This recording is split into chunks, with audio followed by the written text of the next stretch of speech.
Est-ce qu'une maladie mentale peut être soignée? C'est la question qui sera au centre de nos échanges dans cette émission. C'est vrai qu'il existe plusieurs sortes de maladies mentales, parmi lesquelles la schizophrénie, la dépression sévère et persistante, ainsi que le trouble de personnalité pour ne citer que celle-ci. Mais la maladie mentale fait peur, puisque de nos jours, elle est pour la plupart des cas associée à tort ou par faiblesse à la sorcellerie ou encore aux pratiques occultes. Et pourtant, les personnes atteintes des maladies mentales peuvent être soignées et souvent guéries. La prise en charge des malades mentaux, c'est tout de suite dans Check-up.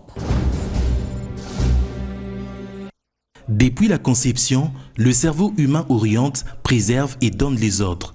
Il définit simplement l'être humain.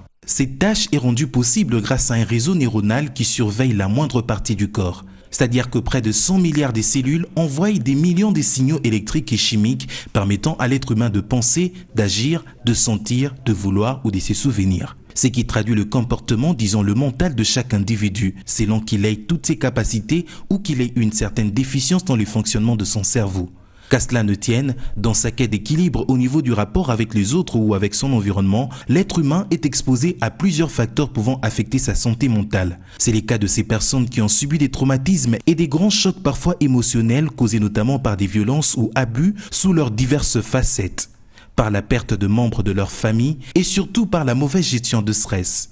Autre chose en plus de ces blessures physiques, on relève des événements qui laissent des séquelles psychologiques souvent moins évidentes à déceler et qui risquent de ne pas être traitées. Sur tous les cas, évoquons ce qui relève de la déficience ou d'handicap mental qu'on appelle communément maladie mentale.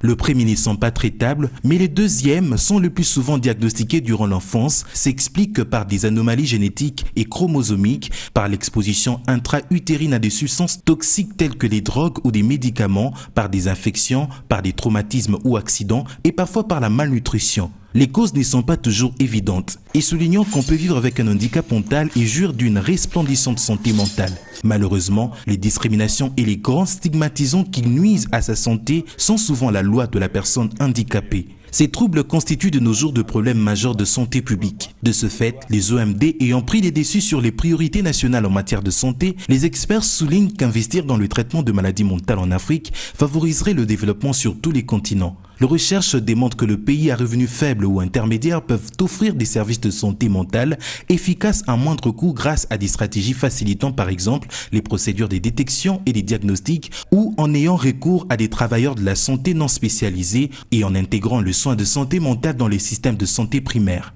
Pour pallier donc cette problématique des maladies mentales, la nécessité demeure de revoir la politique globale de prise en charge.